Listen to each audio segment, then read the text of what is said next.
everybody, I'm Bree the Plant Lady, and today I am at the Cape Fear Botanical Garden in Fayetteville, North Carolina. I was checking in on my cottage garden seedlings, and I decided I couldn't leave without also doing a camellia tour. They have one of the best camellia collections in the entire state, and well, I feel like everybody needs to see it. So starting right here in the Heritage Garden is an all-time favorite of mine. This is an amazing Camellia japonica called Hermé. And well, as you can see, it is beautiful. So if you've ever heard me give a talk on camellias, you know I'm really interested in pre-1900 varieties. And so Hermé came out in 1875. That fits right into my timeline of varieties I really like to grow. And well, as I scan up, the deer have eaten everything here. You can see how the plant looks thinner. That is deer browse. Everything above where the deer can get is covered in blooms and looks absolutely amazing. And that's just part of the reality of living and gardening with deer. I don't have this variety in my collection. I really should get it because it's gorgeous. Look at that bloom. And you know, a nice semi-double, so you still have plenty of nectar for pollinators to access. I really, really love this plant so much. Every time I see it here, I say the same thing.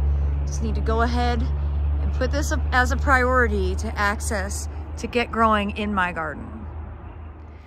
Well, it's really amazing how much deer damage is showing here. They warned me that it was bad, but I hadn't really paid attention until now. And this is a set of October affairs that have really been eaten quite significantly. Of course, you should be familiar with October Affair if you follow my weekly garden tours, but here is that absolutely perfect formal double flower. This is a variety that was introduced by Dr. Parks at Camellia Forest, my former boss. And well, it's just a variety that I certainly hold dear. It's a really wonderful plant in that it starts flowering in October and it usually continues to bloom all the way through spring into March and April. And so I mentioned in my tour yesterday showing the cottage garden seedlings here at the Cape Fear Botanic Garden that I lived in a tobacco barn for my first 3 years, and I did. And actually it was much more like this one. It's almost an exact replica of what I lived in South Chapel Hill right on Jordan Lake. It was great, and actually when I had a catastrophic house flood in 2010, I re-rented it and moved back in. So there's something to be said for living in a barn. A few years ago, we were still in the midst of the pandemic. The local Camellia Club had a tour, which was amazing. And the Camellia Club manages the camellias here. And I remember having a discussion about this one. It's such a cool anemone form. So you see those petals, those are actually petaloids. So they're modified petals and they have stamens that intercept them. And it's a really cool characteristic that a lot of different camellia flowers have. This is one that I can't remember the full name, and the name tag has been stepped on, which is unfortunate. Duchess Day something. 1843 was when it was introduced. I'm definitely gonna look this up because I'd like to possibly propagate from this. And this is why the Camellia Club is so awesome. They have backup tags. You know, these ones that hang on the plants are so much more sturdy. So Duchess de Orleans is the name. And I really am charmed by it. Not every flower looks the same. You can see this one is more open. I really like that anemone form that you see here. It's just so interesting. So I'm now entering the Chamilia Garden, and this was named in honor of Mary McLaurin. She was a camellia enthusiast and donated more than 200 plants to come into this garden. And of course the Fayetteville Camellia Club has not only helped support it, but they manage it as well. And they've done an incredible job. A few years ago, I actually helped accession the collection for the records of the Botanic Garden, and it was astonishing all of the varieties that they have in here. And I know that the floods from the hurricanes have definitely impacted the health of the plants, but they're doing everything they can to, you know, keep them growing. And you can see a lot of the plants are growing on mounds, which is very much on purpose. This is low-lying land. It does flood. Camellias don't like wet feet, so planting them above grade on mounds is a really important strategy. Well, I've always loved Imira. Unfortunately, you can really see the deer damage to the lower portions of the plant. Good thing camellias grow taller than the tags say. You see these beautiful, pure white, semi-double blooms. They have a little frost damage on them because we are still getting cool temperatures here, but overall, it's just a really exquisite flower and a heavy bloomer. You can see all the flowers that are open right now. Well, Marie Braiche has long been a favorite variety of mine, not just because the flower is nice, but because of the habit. Now you can tell it's getting eaten by deer on these lower tips, but this is a very mature plant. I mean, you see the stalks in there. This has been planted a long time. And well, you don't see it's not tall. They haven't been doing any pruning to make it short. It's just a really good habit for a camellia that you might want near your house, because this is not going to block a window. And of course, it does have beautiful flowers, which I absolutely adore. And I just think this is a plant that's really remarkable and deserves a bit more attention than it receives. Well, here we have the lovely Charlene, and you can see compared to my hand, these blooms are really big. You see the petaloids kind of breaking in through the stamens, and just a really nice clear pink. Overall, a nice kind of compact, upright plant. Everything is eaten. Every camellia is eaten at the base, so I'm going to stop saying it. This is just part of the reality of growing camellias with deer pressure. It's happening at my house, and I'm just seeing here that once they get to a certain size, they will be able to live harmoniously and just have naked legs. I think that's just going to end up being my reality as well. Well, this beautiful plant is called Bright Eyes, and look at all of those blooms. Such a cheerful sight on a chilly February day. This bright red beauty is Vulcan.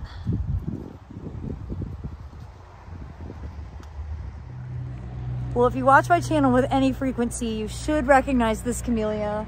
This is, of course, the one and only Crimson Candles, one of Dr. Clifford Park's most amazing complex hybrids.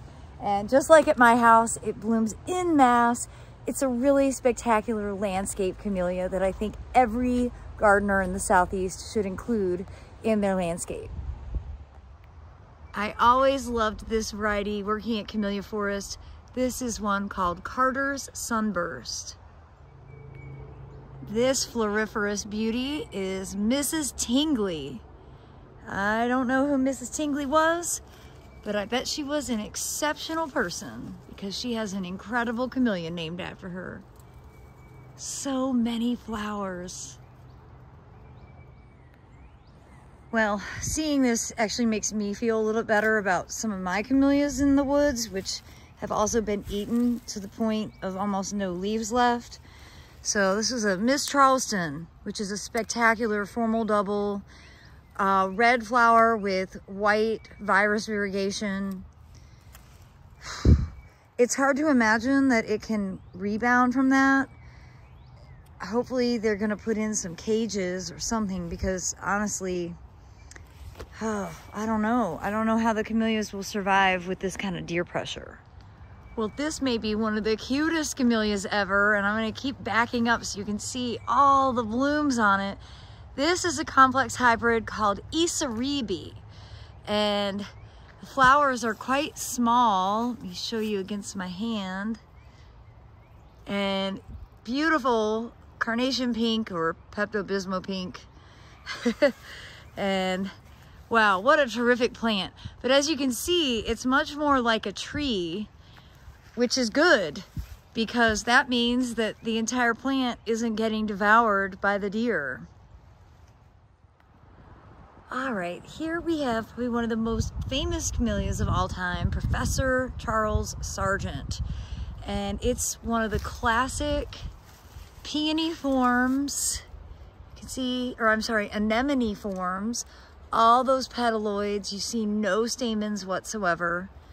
And it's a really hardy variety. So you see this growing in even northern climates.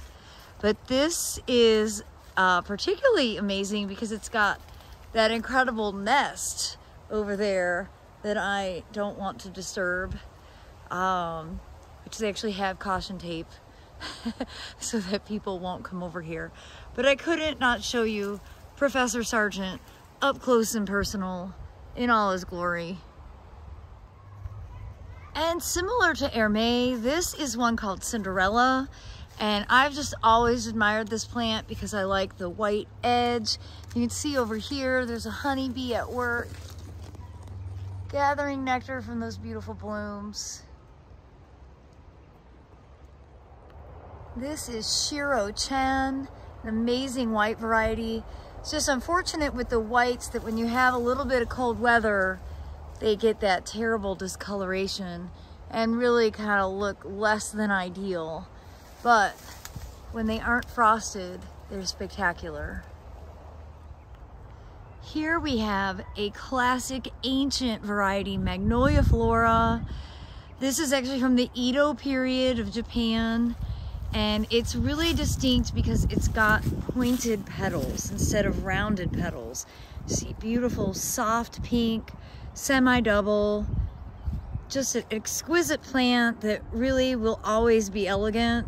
It's made it through several centuries and it's one of those camellias that I think will last the test of time.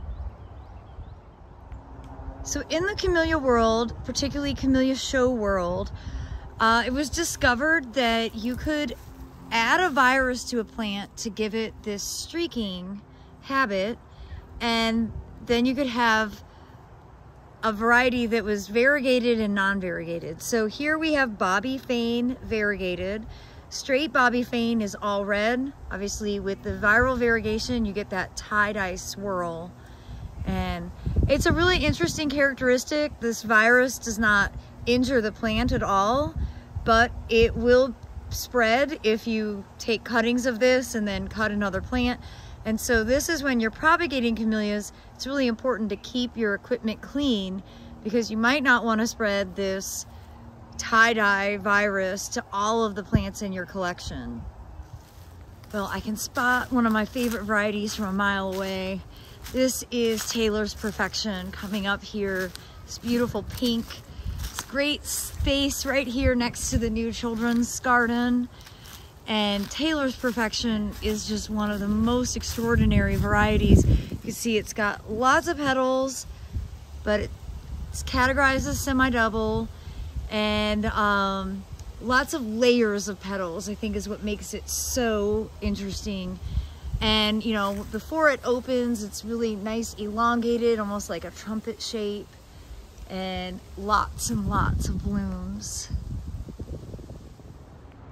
And before I depart the Cape Fear Botanic Garden, I had to stop and show you Bernice Bodie, who is responsible as one of the parents in the entire April series. The April series was introduced in the 90s after a significant amount of breeding from Dr. Parks for increasing cold hardiness and getting camellias to be reliable into zone 6. And well, this was one of the parents that made that possible. I'm always so excited when I see that she's included in a garden's collection. Well, as always, I hope that you enjoyed this video, and I encourage you to come down and visit the Cape Fear Botanical Garden here in Fayetteville, North Carolina, so that you can enjoy all of these beautiful plants live and in person. And as always, thank you so much for watching, everybody. Happy gardening.